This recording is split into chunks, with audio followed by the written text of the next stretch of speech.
పసిడి మోముతో తిమిరమడదగ తిరునామ ప్రభరీతి నొసగెను.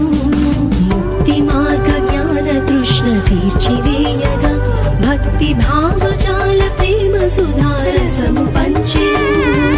వైష్ణవ శంఖారావం విన చాటగా అపర లక్ష్మణ స్వామి